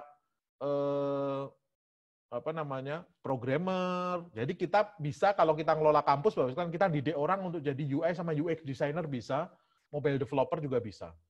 Tapi kalau full stack, mending anaknya magang dulu, internship dulu, kemudian supaya dapat pengalaman, baru kemudian kerja. Nih ya, Bapak sekalian. Nah, gaji, Bapak sekalian. Yang paling menyakitkan di sini pengajar di Indonesia tuh, di atas tuh, gitu ya. Pengajar itu paling menyakitkan. Nanti kalau kita lihat anatominya, Bapak sekalian, lecturer, pengajar, itu harus menguasai banyak. Dia hampir nggak ada yang nol. Nanti setelah ini saya tunjukkan ya, Bapak sekalian. Makanya benar, dosen itu pekerjaannya sakdus, gajinya saksen ya. Jadi dia harus menguasai banyak, tapi gajinya paling rendah, gitu ya. Ini starting ya, minimal salary. Tapi ada juga kampus-kampus gede, Bapak, kan swasta di Jakarta, gitu ya, yang berani gaji di atas 30 juta sekarang sudah ada, gitu ya. Tapi kampus-kampus yang biasa itu rate-nya rata-rata 5, startnya 5, gitu ya. Bahkan ada di Semarang itu yang masih 3 sampai 4, gitu ya, Bapak sekalian ya. Ada yang UMR bahkan gitu ya, 1,8 gitu ya. Kalau ditanya, "Loh kenapa? Loh kita kampusnya di Gunung Pati gitu ya. Di Semarang gitu ya. Ini UMR-nya 1,8 misalkan gitu ya." Ada ya. Enterprise architect, Bapak sekalian, rate-nya tinggi, 20 sampai 250 juta gitu ya. Ada yang dibayar per bulannya 250 juta gitu ya. IT audit it's okay. Project manager nanti ini sesuai dengan certification loh, nanti kita lihat ya. Terus Scrum lagi rame ya, kan. Banyak orang yang berani gaji gede untuk Scrum Project Manager, gitu ya. Software quality assurance lumayan lah, gitu ya. UI UX itu gajinya lebih gede daripada dosen. Jadi kalau Bapak sekalian, waduh, aku nggak mau banyak baca, saya pengen desain aja lah, ngelihat ini, lihat contoh UI UX, gitu ya. Pelajari human computer interaction, gitu ya. Cloud engineer gede, Mas kan. Karena apa? Teknologinya berkembang cepat gitu ya. Saya aja stres ngikutinya. Urusan DevOps sama cloud engineer itu perkembangannya terlalu cepat, Mas kan. Gitu ya. Kayak Kubernetes misalkan itu di develop pertama kali sebenarnya oleh Google ya, Mas kan ya. Terus kemudian dia open source kan, perkembangannya sampai kemana-mana. Dari installnya rumit sampai sekarang installnya one click, gitu ya, Mas kan ya. Itu cloud engineer, DevOps itu banyak gajinya gede gitu ya. Sistem analis sudah pasti gajinya lebih gede daripada programmer gitu kan. Mobile ini sebenarnya dibutuhkan banyak, tapi ternyata SDM-nya mulai banyak. Efeknya apa? Demand-nya tinggi tapi SDM-nya banyak. Akhirnya harganya hanya turun gitu ya. Sysadmin network engineer karena diploma bisa masuk, bahkan lulusan SMK cukup, Bapak sekalian, dia bahkan terlalu kecil ya, kalau di Jakarta dia di bawah UMR ini gitu ya levelnya. Ini kira-kira Bapak sekalian. Makanya dari sini mulai kelihatan ya Bapak sekalian ya, kira-kira mau kita arahkan kalau saya ngelola kampus, berarti konsentrasi network engineering saya lupakan dulu deh. Nah, saya ganti data science, saya ganti gitu Bapak sekalian. Ini kalau ini, berarti saya arahkan orang untuk di semester 7 dan 8 itu enterprise architecture mulai saya ajarkan gitu ya. Ini seperti ini. Nah, job opening Bapak sekalian. Technical support ini tinggi. Ini saya duga Bapak sekalian sebenarnya bukan karena kasus technical support banyak dibutuhkan, tapi kebetulan sekarang Bapak sekalian COVID-19 ini kan kita ambil lowongan per bulan rata-rata ya Bapak sekalian ya. Jadi COVID-19 ini banyak services kemudian jalan lewat online, makanya kemudian technical support-nya melonjak ya, istilahnya technical support-nya melonjak, gitu ya. Di satu sisi, IT service manager-nya lagi anjlok. Ini lihat ya, istilahnya. Nanti kelihatan di sini. DevOps lagi butuh tinggi, karena itu mereka tetap gaji orang tinggi karena yang bisa sedikit gitu ya, yang bisa sedikit. Software quality assurance, lihat job openings-nya juga banyak. Software engineer, banyak. Jadi nyari programmer itu gampang, tapi nyari software engineer susah. Gitu ya, ya. Nih. Terus kemudian database engineer. Nih. Di Indonesia itu ternyata kalau ngelihat, aplikasi-aplikasinya masih stupid apps. Karena apa? Hanya pakai truth. Mereka nggak terlalu butuh data scientist, nggak terlalu butuh AI, ML engineer. Ini peta ini kelihatan ya, ya.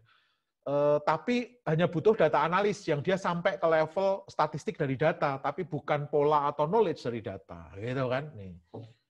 Mulai banyak kebutuhan untuk enterprise architecture, orang mulai pusing bahwa nata software-softwarenya, gitu ya. Dosen, gitu ya, butuh banyak, bahwa tapi kalau di Indonesia butuhnya untuk akreditasi, bahwa sebenarnya, gitu ya, bukan benar-benar dibutuhkan untuk ngajar nih. Ini yang mungkin otokritik untuk kita ya. Nah, training activities kalau lihat bahwa nggak terlalu jauh beda ya, nggak terlalu jauh beda. Petanya. Jadi kalau lihat bahwa software quality assurance, job opening-nya 20 ya, itu juga memang trainingnya banyak. UI UX gitu ya, itu sedikit bahwa trainingnya kita hampir nggak pernah bikin gitu ya. Ada kelas tapi nggak ini. Project manager itu banyak, training aktivitasnya banyak, sertifikasinya juga banyak. Enterprise architect gitu ya.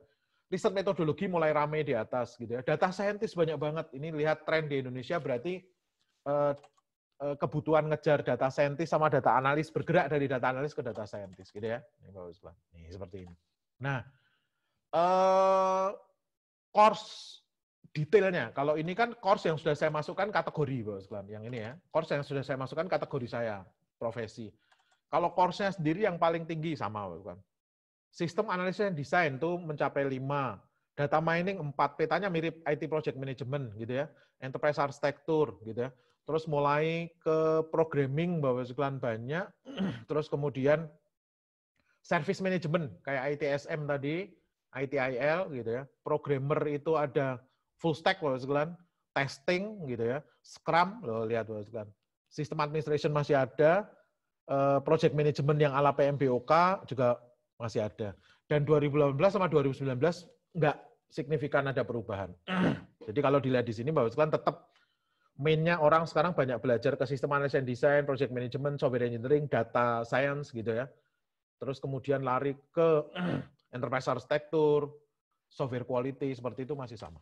Gitu ya. Nah, orang-orang pada ngambil sertifikasi apa? Lihat trennya, enterprise architecture, Google Cloud Certified. Nih, kita perlu banyak cloud engineer sama DevOps nih, Bapak. Kalau lihat banyak banget yang cloud engineer ya di sini ya. Nanti kalau lihat ke bawah, Google Cloud banyak, terus kemudian networking beberapa, database, Bapak, security, gitu. Nih kalau lihat di sini, gitu ya.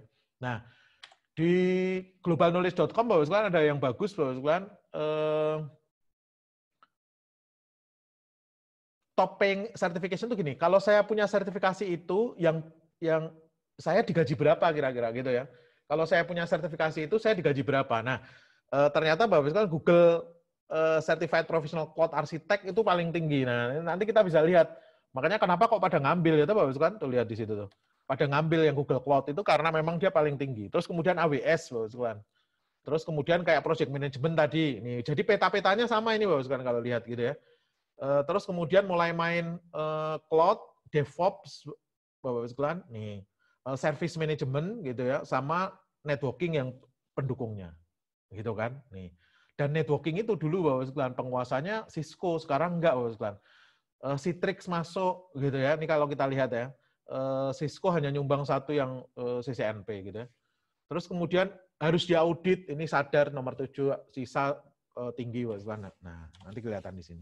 Nah, sekarang Bapak sekalian, yang dari analisis course tadi, ini saya namakan knowledge capabilities ya, Bapak sekalian ya. Mata kuliah yang kira-kira ada di kampus yang berhubungan dengan core computing ini Service management, magang ini saya hitung ya, ada SKS-nya, computer network, cloud computing, operating system, information security forensic, logic programming, algoritma struktur data, web mobile programming saya jadikan satu, SAD, HCI untuk ke UX, software engineering untuk merangkum semua body of knowledge dari software engineering, nanti ada Swebooks dan seterusnya, matematika, teori komputasi, gitu ya, statistik, database. Data mining itu sekarang ada 2, yang ngurusi data terstruktur data mining, tidak terstruktur text mining, technopreneurship, masuk ke semester ujung, Bapak sekalian, 5, 6 gitu ya, project management, IT audit, IE semester 7 ini, gitu ya, public speaking mulai diajarkan, ini bisa mulai semester 5, riset metodologi ketika mau nggarap skripsi atau tesis, gitu ya. Nah, nanti Bapak sekalian lihat nih, jadi profesi yang tadi itu saya sambungkan dengan knowledge capabilities ini. Nah, service operation, untuk ngejar service operation, gitu ya, kategori service operation, technical support, IT service, DevOps. Ini kira-kira apa yang akan kita ajarkan ke mahasiswa penguatannya, gitu ya. Ini yang berhubungan dengan IT service management, computer network, cloud computing, ini yang strong ya. Tapi dasarnya harus ngerti statistik, database, teori komputasi gitu Bapak sekalian lihat, dan dia harus bisa ngomong nih ya. Nanti nggak semua profesi itu harus bisa ngomong ya Bapak sekalian ya. Jadi kayak programmer itu nggak harus bisa ngomong gitu, tapi kayak public speaking, riset metodologi itu klaster yang ujung itu wajib untuk service operation gitu ya. Jadi pemahaman terhadap hardware yang depan, saya magang berarti ini bisa saya pelajari lewat psikomotorik. Nah, magang itu berarti kan urusannya banyak psikomotorik, Bapak sekalian, gitu ya. Dasar-dasar matematika statistik oke, sama public speaking, riset metodologi enggak gitu ya, public speaking aja yang kita kejar. Kalau infrastructure security masih sama, Bapak sekalian. Klasternya masih yang sebelah kiri. Ngurusi service management, computer network, cloud computing dan seterusnya ya, masih ada di sini, gitu ya. Nggak butuh algoritma struktur data kalau dia ngurusi infrastruktur sama security gitu ya. Tapi dia harus ngerti, tetap harus ngerti matematika teori komputasi gitu ya, statistik probabilistik harus ngerti, database karena dia ngurusi infrastruktur Bapak sekalian. Nggak perlu bisa ngomong nih. Sysadmin, network engineer itu nggak usah ngomong juga nggak apa-apa, gitu Bapak sekalian di sebelah kanan nih. Cuman ini diajarkan nanti di semester, tetap harus diajarkan gitu. Software engineering lihat Bapak sekalian, lebih padat. Jadi IT service nggak terlalu perlu, tapi karena nanti ujungnya akan services, dia harus tahu kira-kira. Bisa diperkuat dengan magang loh, gitu Bapak sekalian. Nggak semua profesi itu bisa magang ya Bapak sekalian ya. Bisa diperkuat dengan magang, gitu ya. Ini kebetulan bisa, software engineering itu bisa, gitu ya. Makanya sering saya sampaikan Bapak sekalian, programmer itu bukan masalah kepala, bukan masalah otak, tapi masalah dengkul. Kita kuat, tiap hari coding, jadi programmer yang baik, gitu ya. Logic, pemahaman terhadap hardware nggak terlalu butuh sebenarnya, tapi logic, sistem analisa desain, gitu ya, software engineering ini pasti, gitu ya. Terus kemudian kalau dia nggak ada urusan dengan komputasi ya, data mining, text mining nggak butuh, gitu ya. Nggak perlu bisa ngomong-ngomong banget nih Bapak sekalian, gitu ya. Kecuali ketika dia berfungsi sebagai sistem analis di sini. Nah, itu yang perlu ngomong, yang warnanya biru ya, Bapak sekalian, ini sistem analis gitu ya. Yang lainnya software engineer butuh ngomong, tapi kalau full stack, web developer, mobile developer nggak terlalu butuh, gitu ya. Nih. Data science, Bapak sekalian. Yang paling belakang, jadi klasternya bukan klaster tengah, tapi klaster yang agak belakang. Yang urusan database, text mining, data mining, gitu ya, statistik, gitu ya, software engineering dia nggak terlalu butuh, gitu ya. Tapi logic butuh, algoritma struktur data masih butuh karena data science-nya banyak yang urusannya dengan data, dengan algoritma, gitu ya. Nih. Oke, riset butuh. IT governance yang depan nggak butuh, kan logic hanya butuh sedikit, gitu kan ini kan cara bacanya gitu ya, kan ya. Tapi dia harus ngerti software itu dibangun kayak gimana, tapi nggak harus ngerti coding, gitu ya. Tapi software engineering-nya dia paham, gitu ya. Terus kemudian technopreneurship, project management, IT audit, gitu ya, enterprise architecture, harus bisa ngomong, gitu ya. Riset nggak terlalu butuh, nggak sekuat data science tadi. Kalau data science perlu riset. Nih ceritanya seperti ini. Researcher, nah ini tadi saya ceritakan Bapak sekalian. Lihat, peneliti itu lebih enak daripada dosen. gitu ya. Kalau peneliti itu nggak butuh ngajar, nggak perlu tahu semua, Bapak Suklan. Tapi dosen tuh warnanya kuning itu, Bapak Suklan. Jadi hampir semua lahan dia harus ngerti meskipun sedikit-sedikit gitu ya. Makanya benar teori dosen itu gajinya pekerjaannya sakdus, gajinya saksen gitu ya. Jadi pekerjaannya banyak, harus ngerti banyak, harus banyak baca buku, tapi gajinya nggak banyak gitu kan. Peneliti itu Bapak Sekalian fokus detailnya di beberapa hal aja, nggak semua aspek gitu ya. Project management dia harus ngerti karena penelitian itu sebuah project gitu ya. Riset metodologi wajib gitu ya. Public speaking nggak terlalu perlu ngomong juga nggak apa-apa, tapi dia perlu presentasi gitu ya. Tapi kalau dosen harus bisa ngomong, harus bisa riset gitu ya. Harus ngerti project management, harus punya jiwa technopreneurship, soalnya disuruh ngajar itu. Data mining, text mining, meskipun bukan ngajar, dia paling nggak harus ngerti kalau karena ditanya orang. 2 lah, gitu ya, nggak sampai 4. Ini ceritanya, Bapak. Nah, sekarang anatomi, Bapak, detailnya. Jadi, kalau tadi saya cerita global semuanya, trennya, Bapak, ini per anatomi per profesinya. Nih ya, nih. Yang service operation anatominya kayak gimana? Lihat Bapak, technical support. Ini saya detailkan yang tadi saya sudah bahas di depan yang statistik yang gedenya. Nih ya. Technical support, sertifikasi apa yang sebaiknya kita ambil? Di sebelah kanan ada Bapak, CompTIA A+, CompTIA Linux gitu ya. Skill-nya yang kayak gimana ada di bawah Bapak, technical skill. Dia harus menguasai Windows, Office Apps, networking gitu ya. Gajinya kira-kira berapa, job opening tadi sudah saya tulis di depan, Bapak, ini saya masukkan ke sini. Terus kemudian banyaknya training di Brandmatics itu 5, training activities ya. Ini ya 5 ya, Bapak, per tahun gitu ya. Bisa untuk level pemula dan strongnya. Nah, yang tadi ini saya gambarkan dengan gaya seperti ini, area, Bapak, ini kalau dalam dunia sistem dashboard dia area. Saya gambarkan pakai radar ya, Bapak, ya. Nih. Jadi technical support itu kuatnya dia bisa magang, ngerti komputer network, gitu ya, ngerti IT service management, bisa ngomong, gitu ya, Bapak ya. Nih, ngerti sedikit statistik karena dia akan disuruh cerita tentang itu. Nih. Tapi service manager, Bapak, mirip dengan ini, Bapak, tapi service manajemennya harus bagus, nggak terlalu perlu bisa public speaking, tapi harus bisa ngomong tetap. Dan IT service manager ini sulit didapat lewat magang ya Bapak nih. Ya magang bisa tapi knowledge-nya nggak didapat dari situ gitu ya. Nih. Jadi kalau ini technical support, ini IT service manager. DevOps Bapak. DevOps ini kondisinya dia infrastrukturnya yang paling kanan tuh Bapak, menguasai, dia programmernya juga menguasai gitu ya. Punya kemampuan sedikit project management plus database gitu ya. Yang lainnya dia nggak terlalu butuh gitu ya, Bapak ya. Terus kemudian IT DevOps, oh ya, kalau yang ini tadi Bapak nanti yang IT Service Manager ambil ITIL gitu ya, misalkan sertifikasinya gitu ya. Terus kemudian untuk technical skill-nya Bapak paling Atlassian Jira, Zendesk yang untuk ticketing system dan seterusnya.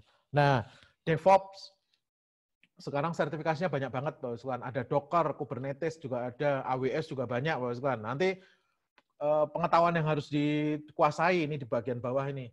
Yang DevOps, Bapak, kayak Jenkins, Puppet, Docker, Kubernetes dan seterusnya ini gitu ya. Nah, posisinya tadi sudah saya jelaskan ya, Bapak. Dia letaknya antara infrastructure, services sama coding. Yang lainnya ada di bawah, gitu ya. Nah, infrastruktur sekarang, Bapak. Nah, dia kotaknya di areanya yang di sebelah kanan atas, gitu ya. Bisa magang. Ini nggak perlu banyak baca, tapi kalau orangnya tiap hari nangani, gitu ya, dengan sedikit knowledge dia bisa. Makanya bisa dikejar lewat internship, Bapak, lewat magang, gitu ya. Harus menguasai komputer network pasti, cloud computing, operating system, gitu ya, forensik, gitu ya. Database ini di sini, Bapak.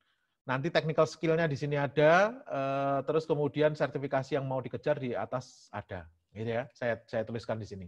Nah, sysadmin, Bapak, nguasainya mirip dengan network engineer di sebelah kanan, tapi nggak terlalu butuh yang kayak komputer network, tapi dia harus ngerti database di bagian bawah, gitu ya, Bapak, ya, ke bawah. Nah, sysadmin di era sekarang, Bapak, terpaksa karena mainnya banyak DevOps sekarang, gitu ya, harus menguasai Kubernetes, Docker, dan seterusnya jadi ikutan, ini jadi kerjaan sysadmin jadi agak repot nih sekarang. Gitu.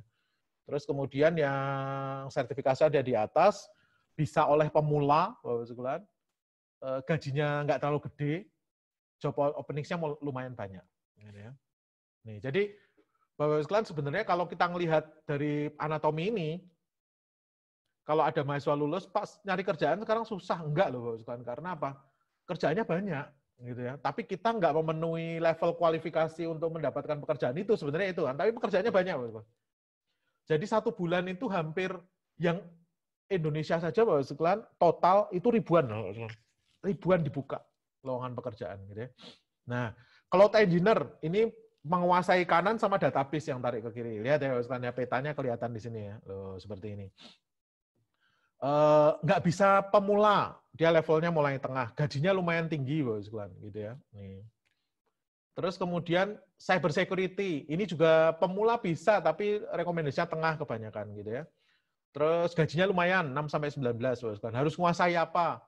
Operating system sampai ke pengelolaan, database, Bapak sekalian, gitu ya. Terus secara umum tata kelola kayak COVID ada yang butuh, ISO 27000 itu untuk data security ya, Bapak sekalian ya. Technical skill, ini yang tools-tools kayak Nmap, Nessus, dia harus menguasai. Gitu.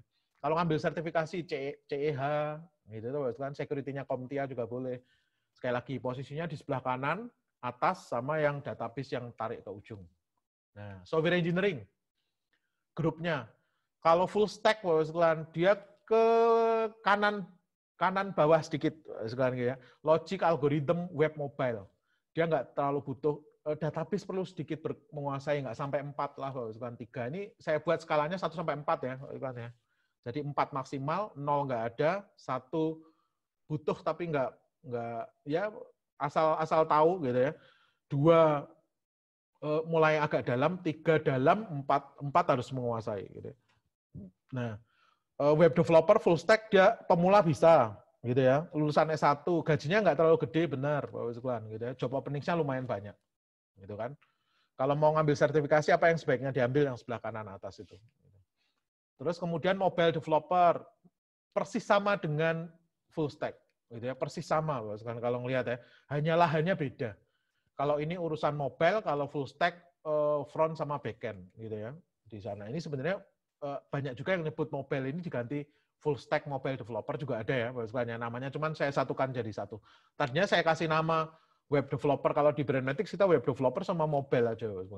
Cuman sekarang banyak pakai full stack gitu.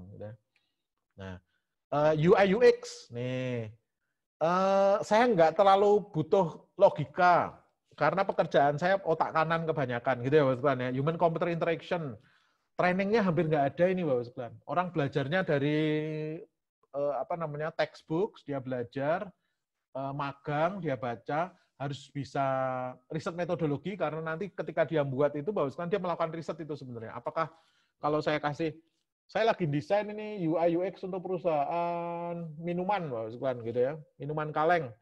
Dia butuh yang seger, kelihatan nggak terlalu manis, seger gitu ya, Bapak sekalian ya. Oh, berarti saya warnanya hijau, pakai ikon bambu dan seterusnya.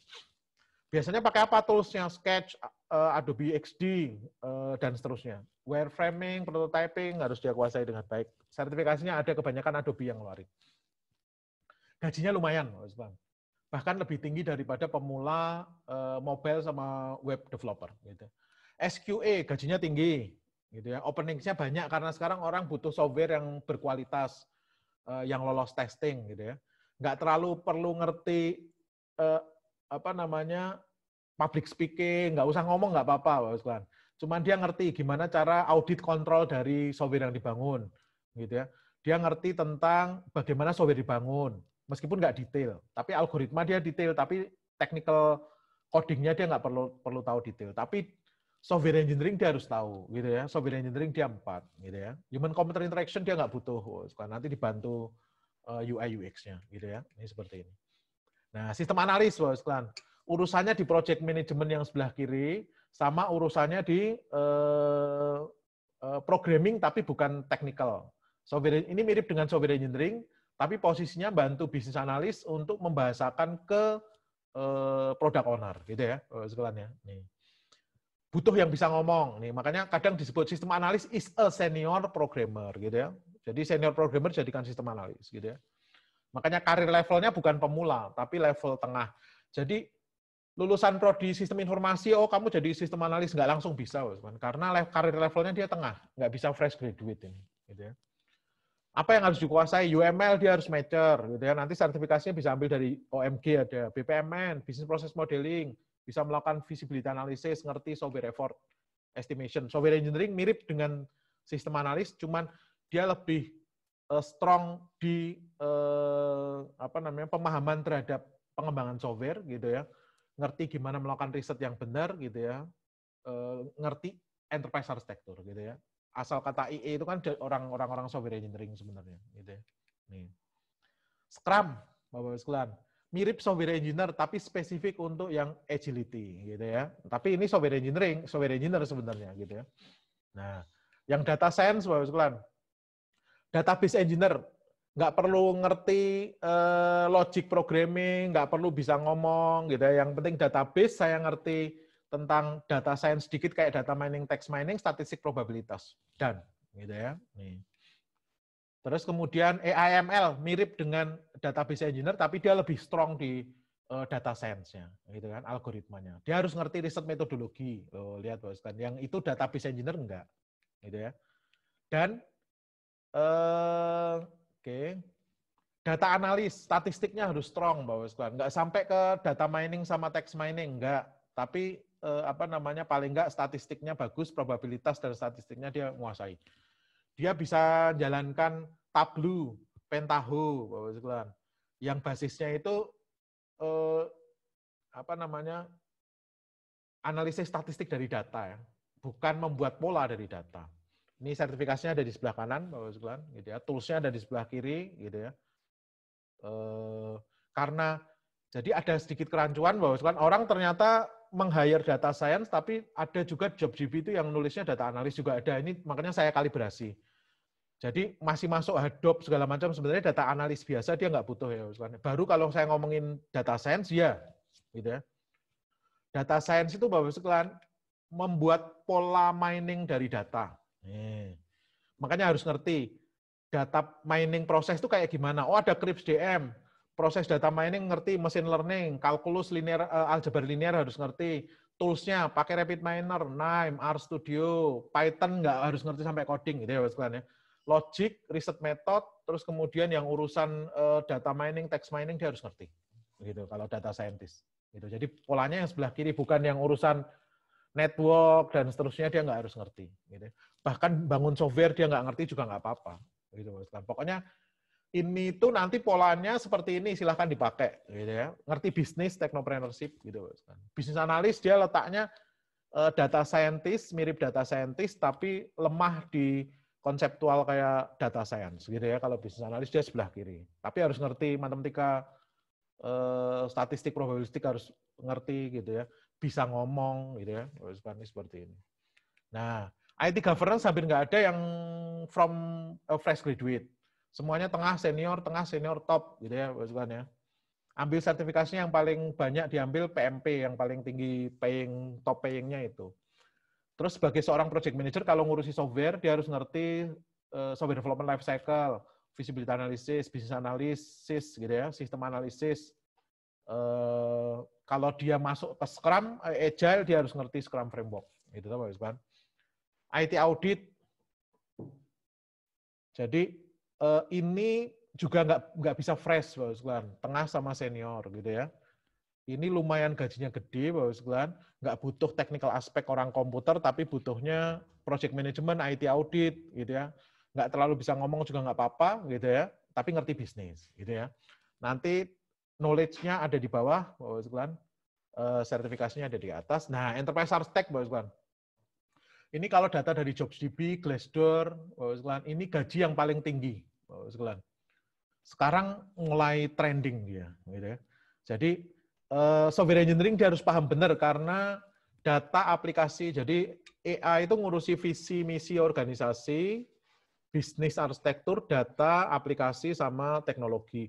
Ini kalau di kementerian-kementerian Bapak sekalian ngikutin Perpres 95 ya, Bapak sekalian ya, tahun 2018 ya, tentang sistem pemerintah berbasis elektronik itu, Bapak sekalian. Itu SPBE itu EA gitu ya. Jadi data arsitektur, application arsitektur, dan seterusnya. Nah, jadi dia harus bisa ngomong, dia harus ngerti EA, dia harus ngerti gimana cara ngaudit, harus ngerti bisnis dari computing, software engineering, tapi technical aspek di logic programming dia nggak butuh, hardware juga nggak terlalu butuh, gitu ya, enterprise architect. Nah, pengajar Bapak sekalian, sertifikasinya nggak ada, peneliti itu sertifikasinya nggak ada. Sertifikasi peneliti itu ya dia PhD degree-nya itu, gitu ya. Dia udah lulus S3, itu certified, dia pasti bisa meneliti dengan baik. Makanya tengah sama senior, gajinya 20 sampai 487 juta ya, ada yang nawarin segitu gitu ya. Harus ngerti scientific writing, paper jurnal publikasi, IPR harus ngerti ini. Jadi di beberapa sisi aja dia strong, tapi secara umum dia nggak kuat. Nah, beda dengan dosen. Dosen itu ini yang agak nyebelin ya, Pak. Harus menguasai banyak gitu ya. Harus pegang PhD. Experience-nya juga banyak.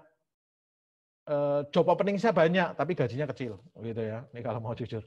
Tapi kalau technical skill-nya sama dengan peneliti gitu ya. Nah, jadi Bapak sekalian, secara umum itu nih Bapak sekalian yang bisa saya sampaikan.